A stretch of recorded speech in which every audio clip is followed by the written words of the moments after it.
Hey all, welcome back to Made It Out. Before we get started, I want to remind you that Matilda and I recently started Made It Out Media. And with that, we have our first digital series out. It's called Out for a Drive.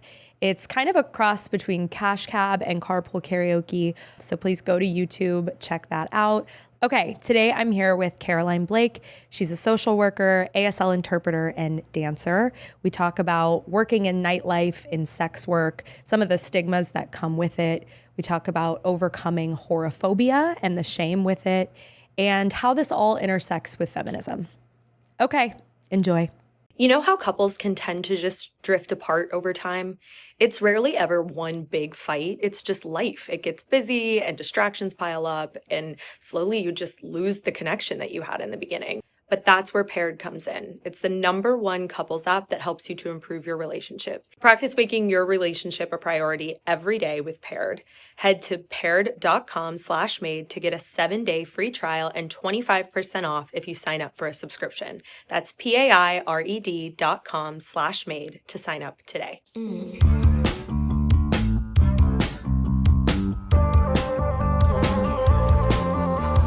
All right. Thank you for being here. Thank you for having me. I'm so excited. We met at Jumbo's. We did. For Yes. those who don't know what Jumbo's is, Yes. it's an absolute staple in Hollywood. Yeah. Can you explain Yes. what it is? Yeah. There's no other place like it on the planet. It is like, I try to tell people, it's like a burlesque club, a dive bar, and a strip club had a baby. Like, it's really its own thing. We don't do any private, it's all show. There's no private dances. We all kind of have our own shtick. You can't just, like, you could be the hottest girl and not get hired there. You have to be like a little weird. And luckily, as you know, a gay woman, gay women love Jumbos. And so I just get to like seduce women every weekend, which is like not a bad job. And I've been there a very long time because it's a really fun job. Yeah. And I've been there like 11 years now, I think. So no one leaves because it's so easy. And you can do other jobs too when you're doing it. But no, it's like a tiny little room in a strip mall. Like if you were to drive by, it looks super sketchy. And You would literally just drive by it. You would never even think. It's we have a line around the block every single weekend. Yes. It's so fun. Explain your shtick. My shtick. So my first thing is I am a sign language interpreter. So I do sign and dance. I started because deaf people started coming in. My deaf friends would come in. And so I'd only sign if they were there because I did not want it to be a gimmick. And then one time a deaf guy came in and he's like, I drove 2 hours to see you and you didn't sign. And I was like, oh my God. And so I had a chat with my friends. They're like, just sign all the time. Wow. And so since I've done that now, like 2 other girls have started taking sign language. The door guy knows some basic sign language, the bartenders, so that if I'm not there, it's still an accessible space. Yeah. I really like making spaces that like aren't typical accessible, like people don't think about it, like sexy spaces or cultural spaces accessible. Yeah. And then my other shtick is I just like fuck with people. Like I do. I play rock, paper, scissors. I steal things. I will like look at you and like get you pregnant. Like I'll really get in there. I like making people feel chosen and like picked. Yeah. Yeah. Y'all definitely did that. We were there for a bachelorette party the night that we were there. And Campbell felt very chosen. Oh, good. Okay, good. That was intentional. I did it. Yes. Did it. Yeah. I think it's amazing that you are so multifaceted. You have such an interesting background. I want to talk about the signing a little bit. Like, Okay. How did you get into that? What does that look like? Do you still do that? Yeah. So in high school, one of the high schools I went to had a sign language program. Like you could take it instead of taking Spanish for your second language. And I took it and it was like a fish to water. And then I was paying for my own college, and the state school that I was going to had a deaf studies program. And so I did that, and I thought I was going to go into deaf ed. And I ended up going to Gallaudet, which is the deaf university. It's like one of the only ones in the world where everyone is deaf there. They have like, I think like a 0.5% hearing population. Like there's just not. So I lived on campus and I went full in. It'd be like if you moved to Spain or if you took Spanish, you know? Yeah. And basically I just fell in love with deaf culture. Like deaf people are witty and blunt, and like, I just love deaf culture. And so then I went there for 2 years, and then I was doing school social work. I got my master's in social work there. And then I saw an audition for a touring burlesque troupe and did that instead. And so now I interpret mostly for deaf actors or anything entertainment based, because I am a performer. I understand how it works. I understand how set works. And all the actors I work with, like, we have built a very strong relationship so that if they book anything, I don't have to look for work anymore. They'll just call me. Yeah. And I, signed pro bono for years. Anything that like people know they can reach out to me and I will connect them to resources. So like I'll always be a social worker. I'm just not actively working for an agency, but yeah, I sign several times a week. Yeah. But that's so interesting. Like, did you always see dance as part of your world, or did it just kind of come in and you were like, okay, I'm just going to do this? Oh, I just like always, okay, it's going to sound weird. I always knew I could be a stripper. Which like not everyone would qualify Jumbo's girls as strippers, but I was a full-on stripper at a point to pay for college. Yeah. I had no money. I moved out at 17. So, and that was all, I had to take out private loans and all that kind of stuff. So I was working 3 other places a week and making $200 every 2 weeks or something. Yeah. And I worked my first night dancing and I made $1,000. And I was like, okay, bet, easy. But I've been a professional dancer since I was like a trained dancer since I was 2. Okay. So dancing is in your My whole life. Yeah. Yeah, and yeah. then you just saw it as something that like, oh, I can also. I just knew I could do it. Yeah. And then I've been in and out of it. And then I found Jumbo's, which is a perfect balance of, I feel like my boundaries are really set for where I am in my life. I also just don't have the hustle to be like, would you like to buy something? Like I'm just tired. Right. So like my knees hurt. Like I want to just dance and clock in and clock out and go home. So I'm lucky that I found Jumbo's. Yeah. So I can still perform, but like in a safe space. When I was young, some of my first jobs were working in strip clubs. Oh, amazing. And I danced one night. I've told the story on here before, but I was robbed right by after. a girl? No. Okay. I got my car broken into. Shit. Okay. I made like $4,000 and I didn't even go on stage. It was just like, you're just like, hi. And I think I still would be dancing. I think it was like the universe being like, you're done. This is not your path. This isn't your path. Whatever. So anyways, I am very familiar with that life. And like, even just, I was waitressing and I was bartending in strip clubs, and it is such a game. Yeah. There's like a whole world inside of a strip club that people I don't think really recognize. Oh yeah. It's a whole subculture. It's kind of fun. Like when you get in there and you're like, oh wait, I know how I can make this work for me. Yeah. Like, and you make the waitresses make friends with the dancers, and then it's like those dancers will only work with certain waitresses, and then it's just like if you really learn how to work and game the system, amazing. It is, yeah. And I always really looked at it as something like I'm doing this and I'm making money to. I don't know. I was always able to really kind of separate the shame. I think until like. A lot later, I think a lot of it was put onto me. Of course, yeah. What was your lens, or like, how did you view it? I love that question. So when I was younger, I definitely felt a lot of shame around it. I remember when my family found out I was dancing and it was not a good night. I won't get into that too deeply, but and this is also, I'm 35. So I started dancing at 18.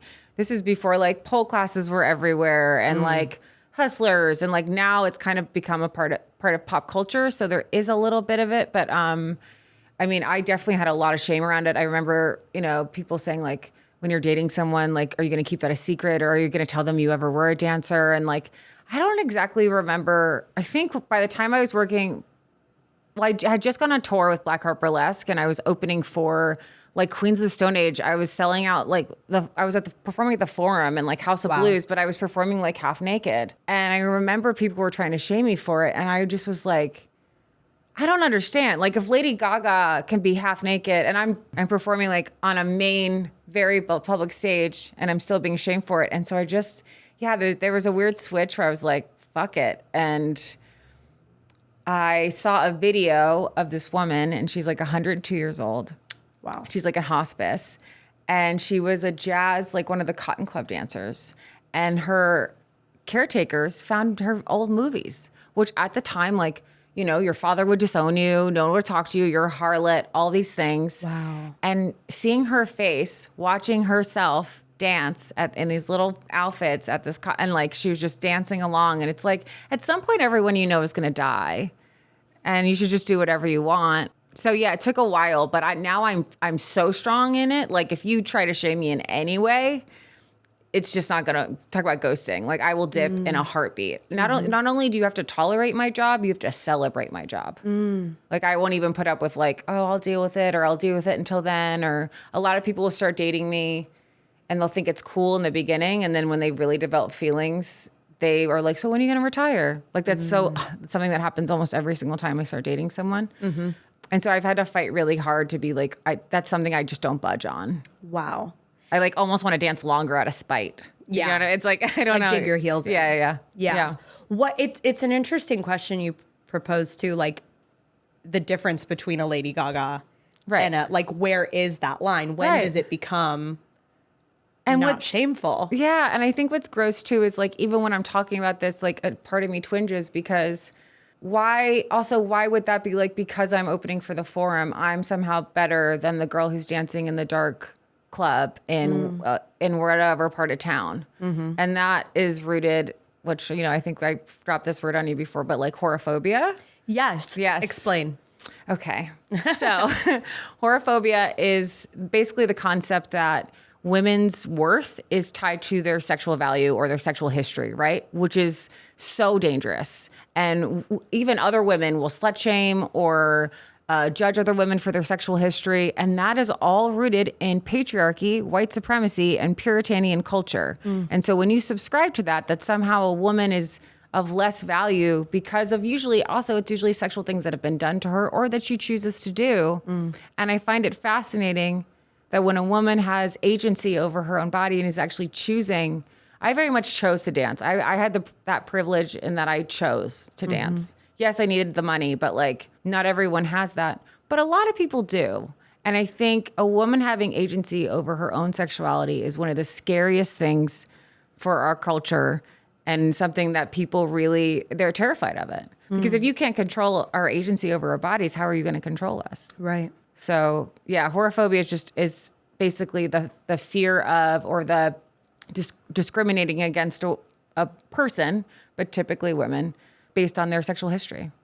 And how did you get to a place where you're like totally allergic to that? Like that seems like a lot of work. A lot of deprogramming. Yeah. Yeah. And what does that look like?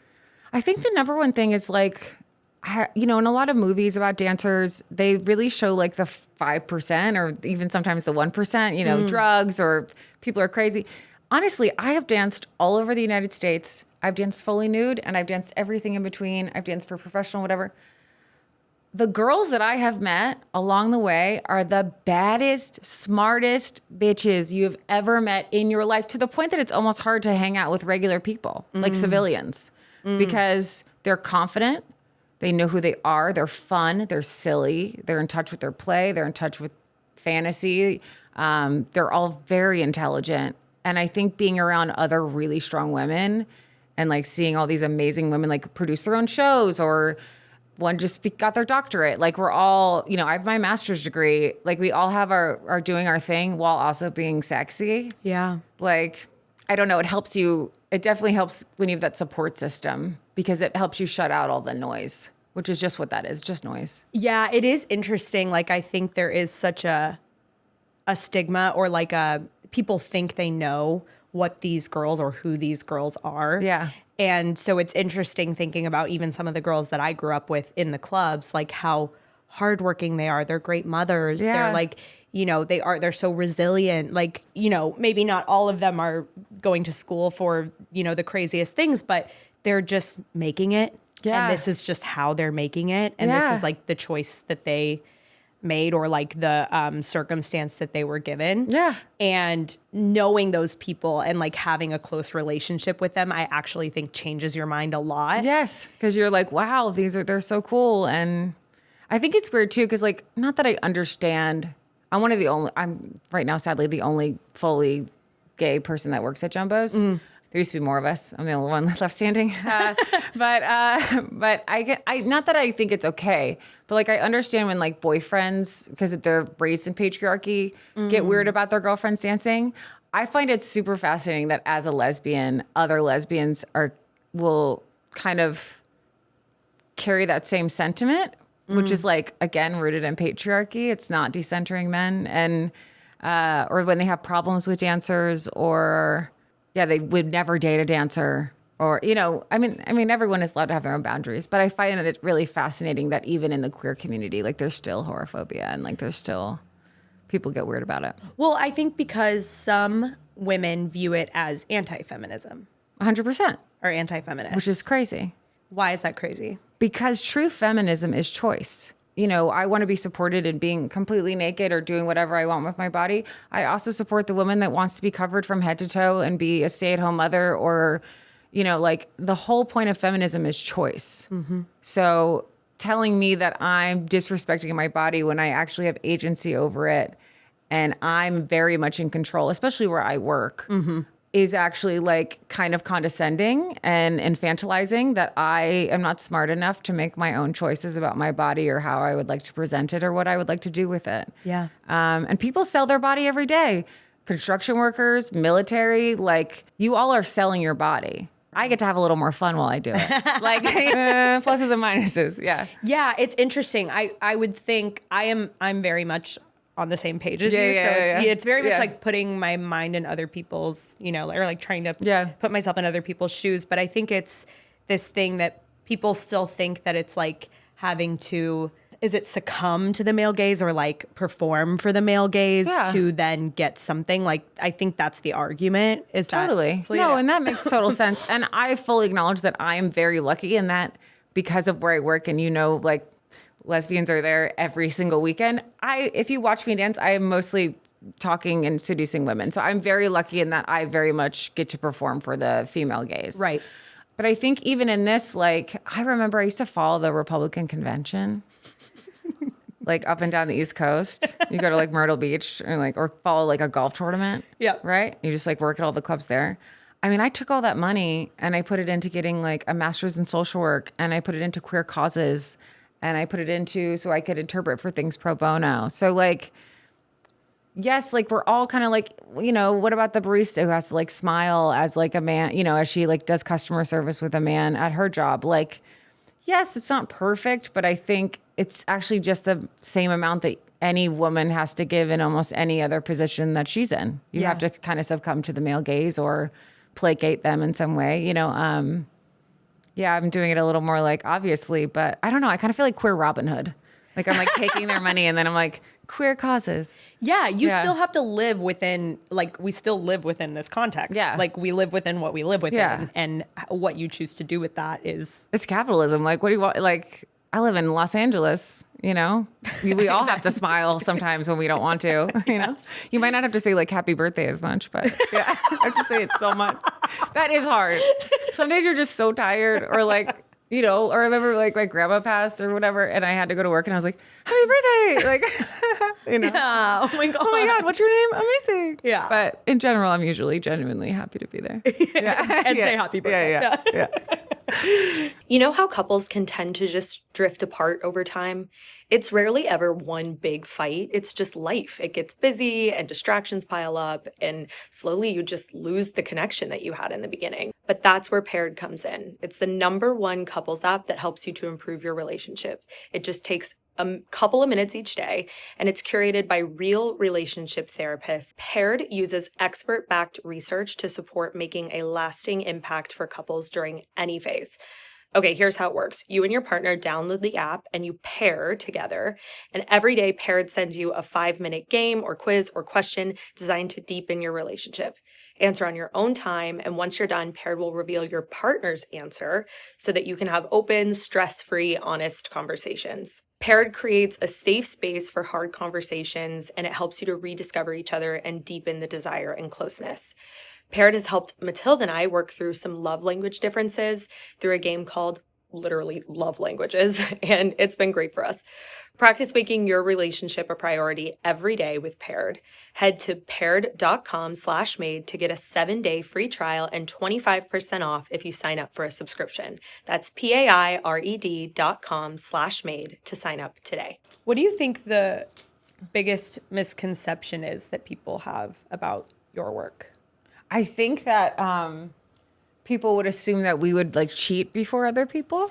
Oh, interesting. Like we're promiscuous, right? Or that we're trying to seduce your partner or like I sometimes even when I like see a couple gay, straight, whatever, as I'm like kind of playing with their partner, I'll like make eye contact with them as like a just acknowledging you're there. But I think what's interesting is like when you're a dancer, you have your 10,000 hours in setting boundaries and knowing how to navigate that in like actually like a fun way. Like you kind of have to still keep the party going. Where again, someone who works in an office who isn't used to being hit on 1,000 times a day might not handle it the same. Wow. Might succumb to it. Like, I don't know, every like business conference I've ever heard of, everyone's cheating on their spouses, you know? And I look think, at the Amazon guy. like, oh, exactly, right?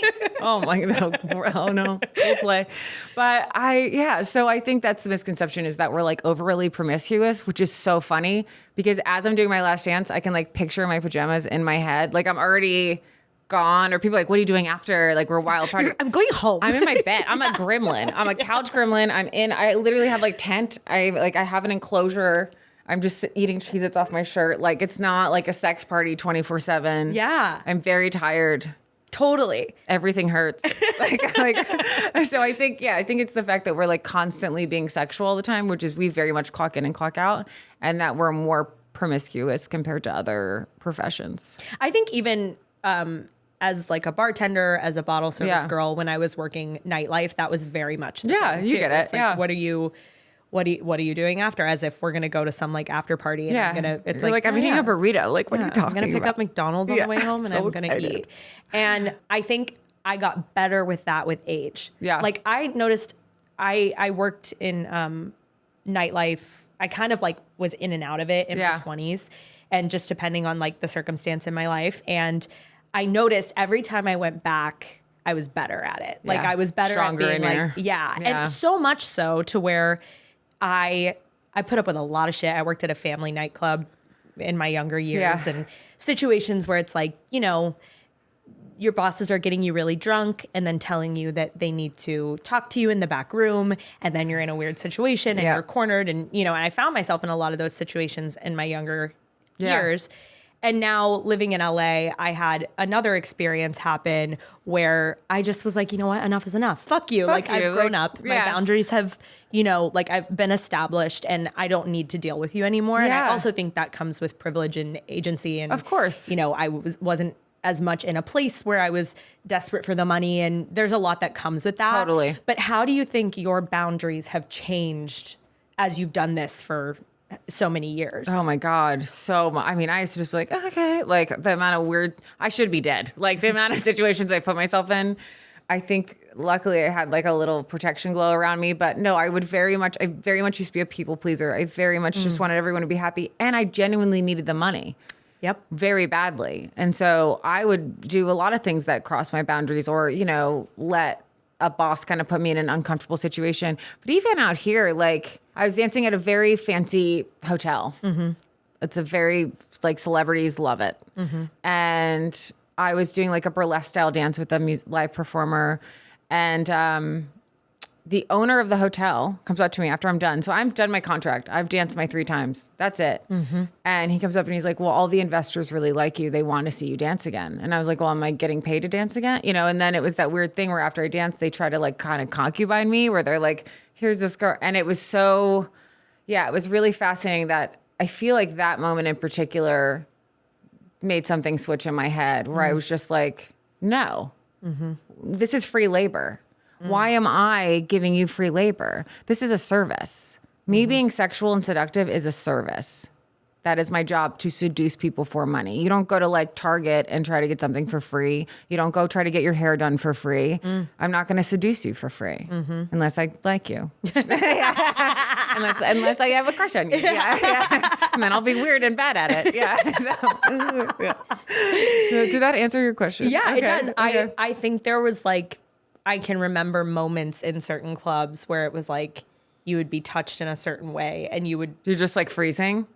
Yeah, I think when I was younger. And then you flip into a different side and it's like, actually, pay for that. Yeah. Or else you can get the fuck out. I'll kill you. You know? Yeah. Sorry. That too. I've gotten more violent. I will say I've gotten more violent over the years. I really have. Not that I'm an aggressive person, but like I collect knives. I like throw knives now. I take in like a lot of self-defense. Like I'm not the one you want to.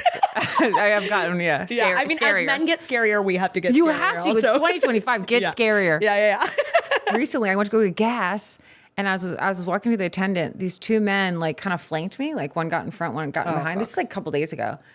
And they looked me up and down and they said, I was wearing a crop top and like men's pants. Not that it matters. But anyway, but they looked me up and down. They're like, you should wear more clothes. And it was so cool because I didn't freeze. And instead I got like 7 feet tall. And I go, who the fuck are you talking to right now? And I like totally reamed them and got very big and made it big and made it loud and made a scene and embarrassed them. And I think that might come with age too, though. It's just feeling confident in protecting yourself. Totally. Yeah. Yeah. And I think like, although some of the experiences I've had, I'm like, oh, goddamn, like what? Yeah. Man, you really put yourself through some stupid shit. Yeah. But it is like, I think that is why I'm stronger now and more confident now. And I can stick up to men. And I do think they're like idiots. And I don't know, like it does. I'm happy for the perspective that I got. Yeah. In doing You've that lived work. some life. And You've seen some stuff. And seen some shit. It's good. Yeah. It's what I'm saying. It's better. You got deeper eyes, you know? Yes. You talked a little bit about dating, but I'm just curious. Yes. What that is like. It's hard. Yeah. Like what kind of layer does that add? Do you think it's like this big extra layer or do you just think it's like another thing? I think it is a big extra layer. I think really, again, you really have to find people that are beyond tolerant, like in the way that they have to really love your job because it's so, people don't realize how emotionally and mentally, like how much labor you're doing for free. I'm asking everyone how their day is. I'm patting people on the back. I'm talking, oh yes, no, oh, tell me more. You're very much a therapist. You're very much taking on a lot of load while protecting your body, while holding your boundaries, while spinning around on a pole, while like being in stilts, while counting money as quick as you can. Like every part of you is being worked. And so then if I have to, on top of doing my job, then do the emotional and mental labor of defending my job, which you knew I had when you met me. Like it's just, so it can be hard to find people that accept it. And again, the amount of times that I've dated people and they really like at first, especially because I work at Jumbo's, which you know is like a thing.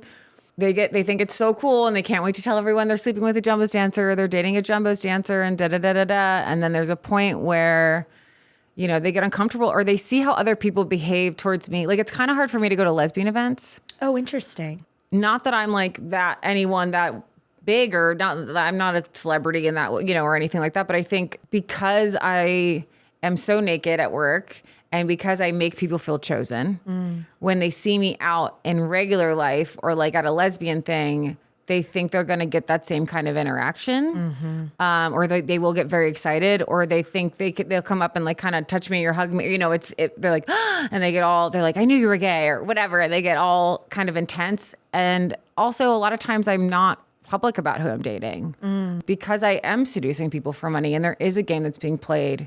And so you have to find someone that's like very comfortable with not being like super out or like, you know, if I go to something that I know a lot of like my typical fan or customer base is going to be, no, I'm not going to be like all over you holding your hand. Wow. Because I have to maintain that fantasy. Yeah. And I blended it a little more over time. I understand how that could feel from the other side. Like, I don't want to make anyone feel hidden. Yeah. But there's definitely a balance and like a bit of a game that has to be played. And so you also have to find someone that kind of understands that. Yeah. That like, I'm very like, I will hold and kiss. I'm very touchy. Like, you know, if we go hang out with my actual friends or go do whatever, I'm very like, this is the person, you know, with my family, this is the person, or anyone intimate in my life. But I think also because so much of my life is open for public consumption, including my body, I do like to keep a part of it mine. Yeah. And like sacred. That's interesting. When do you feel like that switch usually happens? Is it like 3 months, 6 months? It's around 6 months. Yeah. And they're like, so you're getting older now. Do you think this is like a midlife crisis? Like, do you think like, I thought you'd retire by now. And I'm like, oh, that's so fat. Like it's the amount of projection that gets put on me for continuing to do the job that I did when they met me is wild. It happens almost every single time. Yeah, that's really frustrating. I would be. But I also I think I would have a hard time with it. Yeah, it's not built for everyone. Yeah. Like it's not, and that's no shame in anyone that wouldn't be able to handle it. But don't come in and say you're going to handle it. And I'm then very not handle like, it. Yeah. this is what it is. And then you can't handle it. Then I'm like, well, we just wasted 6 months. Yeah. Do a lot of the dancers date each other? Because then it seems like, oh, you really get No, because I'm the only gay one. So I not don't out of any of the other gay ones that used to be there. Because No. that seems like it would be a good situation if you like no. find a performer. Well, neither of them were my type. Okay, But fair, also, I will, here, I don't care. I have hooked up with 2 of the girls at Jumbo's. They don't work there anymore. A lovely time. Years ago. That's like everybody's fantasy, Yeah. I'm sure. Like hoping that all the Jumbos girls I have are slept hooking with 2 of the girls at Jumbo's. You know, I have a nice time. But very much they're like, you know, I very much view them as my friends. Yeah. The only thing that is frustrating is like, not frustrating, but stressful. Like the only time I really get gay panic at work is every year for your birthday, like you get put on the stage and all the girls dance on you. And like, while they are all my friends, like I am gay. And so there's just like boobies and butts. And I'm like, and my eyes get super like high and I get very stressed out. And I'm just like heavy breathing. And I'm like, I love you all for your personalities. Like, I love you for your soul. Like, that's the only time. But no, in general, it would be helpful to date other dancers. But sadly, none of them. I really love a they, them. Yeah. Yeah. Fair. I love it. I mean, I have dated everyone on the spectrum, but I tend to like someone with like more androgyny. Yeah. Yeah. It's interesting you say that gay panic moment because I always felt that working in nightlife too. Like I never got too close to the girls and I never like It's because it always did they feel smell like good. Yeah. You're like, I know. You're working with a bunch of hot women. Yeah, it's really short. They're like, oh my God. I'm like, love you. Like that awkward. Okay. And bye. buddy. Yeah. Literally. Hey friend. Yeah. How do you think being queer has shaped you working in this industry? I think it saved me. I think it can be very easy if you're straight because sadly, you know, this industry in particular is very male run, male owned, male dominated. They're usually in the positions of power. And so I see a lot of beautiful, talented young girls kind of get swept up by a man of power, either a customer or someone that works there. So because I'm gay, it feels very much like, haha, and I like run away and I don't have that same, I don't have to navigate that for myself. I also think just being queer in general, right? Especially because I came out at 13. So I had to, and that's before it was very cool to be queer. It was, I had beer cans thrown at me. I've had, you know, like I've had many hostile experiences being queer, but I think that means you have to really navigate your own path, right? You really have to kind of figure out who you are and what your boundaries are and what you will do and how that'll look. And so being queer, you can kind of choose your life. You don't have to follow the pattern. Yeah. And it's its own subculture. And so I think being queer and already being a part of a subculture that's looked down upon, then joining another subculture that is looked down upon was like, well, you already hate me. Like, you already think I'm going to hell. So like, might as well do whatever I want. Yeah. And so I think it actually saved me and also gave me the freedom to not have shame around it. Yeah. Yeah. I feel like in a lot of ways, I was closeted when I was working these jobs. Yeah. And it probably kept me closeted for longer because I was playing in these dynamics and playing in this world that I felt like I had to play in. Right. Yeah, of course. And so I think my life would have turned out a lot different if I would have been, I probably wouldn't have been in that industry for as long because I probably would have been, I just get angry. I'm so fed up. Yeah, I get it. No, I understand. Like men make me so angry. The other day at Jumbo's, there was like, normally there's so many women there that I only really have to seduce women. And the other day there was like, it was no women were in there and it was all men. I was like, oh my God, that's gotta be the worst. I was like, I have to seduce men? Like, you come on stage and you're like, what is this is bullshit. Like upset about it. No, I'm like, don't look at me. But what's great too is that where I work too, you can kind of be like mean. And weirdly, people like it when you're mean, especially men. And so it's kind of fun. It's kind of like cathartic. Yeah. I feel like there's a lot of freedom there. Yeah. To kind of be like, Because I think because you have to have your quirks Yeah. and your shticks. You can just be as weird as you want. Yeah. Versus like at a strip club, I feel like it's, or like at a mainstream strip club, it's very Totally different like, dynamic. Yeah. It's totally different very tension. hetero. Yeah. And it's very, which is just, it is very interesting, the differences. Because when you're at Jumbo's, you don't feel like you're at a strip club. No. And it's like, and we also have that beauty of like a lot of celebrities go there. So we also have a lot of that. Like I've booked major jobs from working at Jumbo's where typically dancers will get cut out of jobs because they're a dancer. So I'm very lucky. I'm like, I'm unbelievably lucky because of where I work. Yeah. I don't have the same, I used to, but I don't have the, now it's like if I'm on a set or a big production and someone finds out I work at Jumbo's, they're like, oh my God, cool, you work at Jumbo's? Like, when are we all gonna go? You know? Right. But yeah, I feel like I got very lucky where I work. Yeah. Yeah. What is like the difference between the way the queer crowd approaches the Jumbo's experience? Okay.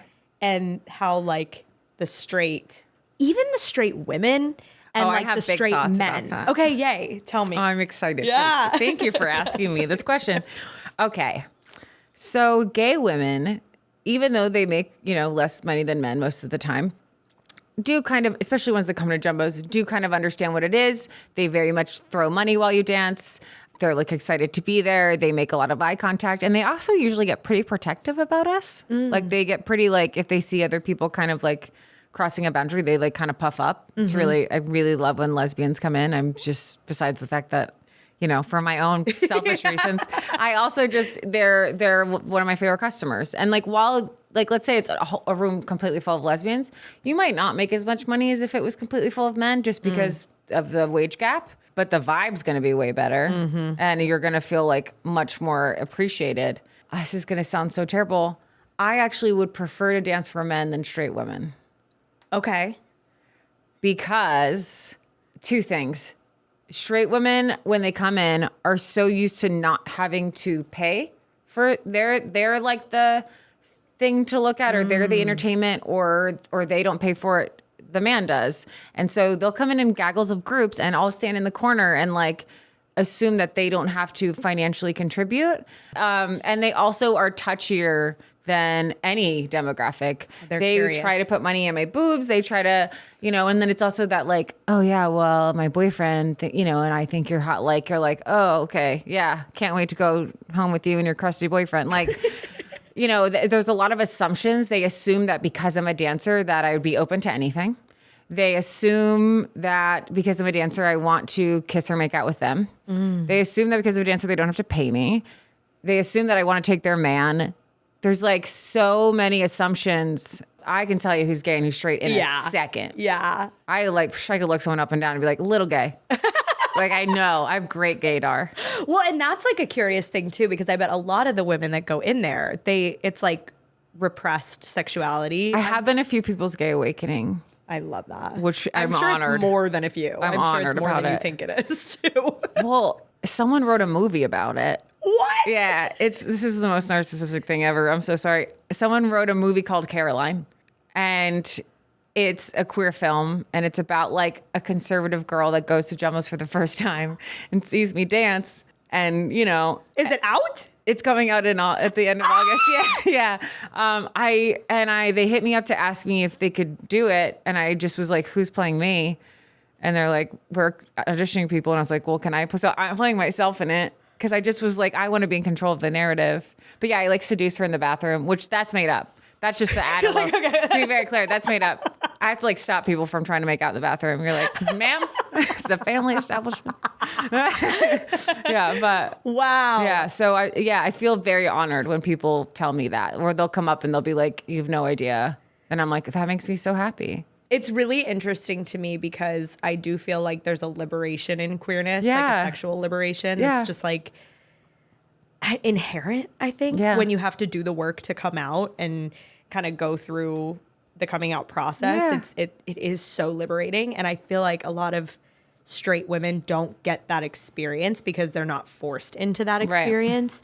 Right. And so I can imagine that that's why that experience is so layered for them. Yeah. Because they come in and they're like, probably a little bit jealous, a little bit threatened that you have something they can't access. Totally. They're also probably a little confused. Yeah, a lot. There's so many things happening at the same time. And I'm just like, I'm doing my job. Like, Exactly. Yeah. So I could see why it's like either men who are just going to shell out money or queer women who are like a safe space and also will Shell out money. Yeah. Yeah. Those are my two favorite. Wow, that is so interesting. I'm so glad I asked. If you could speak to someone who is going through the shame of any type of horophobia, Okay. Love this. whether they're like in sex work, considering sex work, or it's just like about their sexual history or past, what advice or what do you have to say to them? Just that, baby girl or baby boy or baby them, it is 2025. And the strongest thing you can do right now in what they're trying to do, Puritanian culture is coming. It's here. They are trying to take our rights away and they are trying to make us smaller. And so I would say get as big as you can. Take the time before you go in. Take the time to really think about what your boundaries are and not only set them for yourself, but like find safety nets around you that can also hold those accountable. So like if something happens at work and you need to process it, you have someone that you can do that with that understands that will not shame, won't make part of your job shame. I would also make sure that you find a sex work positive therapist because a lot are not. Wow. And they think they are, and it slips out in little microaggressions. And I think that would be the most important thing because then that's someone you can process with, that you can really discuss boundaries without any judgment. But yeah, be as big as you can, be as loud as you want, do whatever the fuck you want to do. We're all going to die. We're on a rock spinning in space. I love that. Yeah. Do you have certain questions that you ask a therapist that maybe are like indicators of like, are you a safe place? What are those questions? Well, for me, I'll just straight up like, I mean, I can be very intense and sorry. So I walk in, I'm like, so I'm super kinky. I'm into BDSM and I do this and I strip and I did it and I'm gay and I'm very like big about it. Yeah. And then I kind of see how they respond. Yeah. And then I also, I'll just sort of ask questions like, have you ever worked with anyone that's done sex work before? Even though I don't really consider like what I do now sex work necessarily, but it can be under that umbrella. But yeah, ask, have you ever done before? You know, what was your experience with that? If they say they've never done it, be cautious. But yeah, if you feel a moment of a microaggression, change therapists. Yeah. If they for 1 second are like, well, it is because of the position you're putting, they love to do this. You're trying to talk about something that happened to you and they'll be like, well, you know, it is, you know, the position that you're putting yourself in and, or, well, of course, well, where you work, that will happen. Where it's like, no, there shouldn't be this expectation that because I work here that I will somehow be disrespected more. I actually get respected. I get more shit again at the gas station than at Jumbo's. Right. And so I really hate that. People like to put stuff on that. That's like, well, of course this stuff is happening to you. I mean, look what you're wearing, right? It's all rooted in patriarchy and it's really gross. And so, yeah, I would just make sure you find a sex positive therapist. That's or really sex worker good positive advice. therapist. Yeah. Speaking of therapy, I ask every single one of my guests, what are you working on in therapy? Oh my God. Well, we just got through my mom, so that was, no, I'm just kidding. I love her. No, I'm just kidding. Girl, Mom, we never get through the mom. No, we're always going back. Mom, I love you. I'm so sorry. She's like, don't say anything bad about me. Okay. You're great. Right now, what I'm working on is my reactionary because I do feel things very intensely. And I did get that like justice kind of autism. Like I got that principle kind of stuff. And I can see things very black and white. And I do feel very strong. I have very strong opinions and I'm not afraid to say them. And apparently sometimes it can be too blunt or harsh. And that is not my intention. I'm never trying to like, I don't know, beat someone over the head with my opinion. Yeah. Well, some people, but like most people not. And so I'm just working on like when someone tells me something, not coming from a reactionary space and coming from like a more centered, grounded space and taking a breath. Yeah. A lot of breathing. So much breathing. And like tapping. A lot of this. The tapping really fucking bothers me. It's a lot. I hate the tapping. It's not great. This is kind of nice. Have you done this one? This is kind of, I know, you're looking at me weird. Or you could do like one of these. Is really nice. I actually like this. Yeah, that's comforting. Because I feel a lot of like welling in my chest. Yeah. Like that's where I hold a lot of tension. But I am a reactionary bitch. Yeah. You just asked Matilda. I'm a little bit. I know, but I think it's fun. I like it. You know, it's interesting because especially I was telling you, like I've been switching medication and kind of going through this thing right now where Lexapro was working well for me, but it was making me gain weight, which was, you know, having adverse effects. So now I'm switching to Prozac. It's been a really hard month and a half for Matilda and I. It's made me extremely, way more reactionary than I would have been because I think I'm just having like really big swings. Your hormones are like all over the place. Everywhere. Yeah. But it's interesting because my sister visited. And so she, you know, obviously you can have like more candid conversations with your sister. Yeah. She's like, yeah, you can be fucking crazy. But also that's like one of the best things about you too. You know, like your opinions and how staunchly you like sit in them and you believe them. And so it's like, it's kind of finding that line of like, where is this good and then where is this too much, like with someone who is safe and someone who I trust and like, you know, I don't have to go and fight my fucking opinion to the death. Like I don't have to scream at you. Yeah. But I like still, I think I feel that just because of, you know, all the shit when you're a kid and whatever, you like feel like you just have to scream and for anyone to hear you. Yeah. You just want to be heard. Yes. Yeah. Or understood or seen. Totally. It's like these survival instincts that don't work anymore when you're in a safe place. Yeah, and then your loving partner is like, why are you freaking out right now? Like, like what the fuck is wrong with you? But that's a really hard. It is because those things have worked for you for so long, especially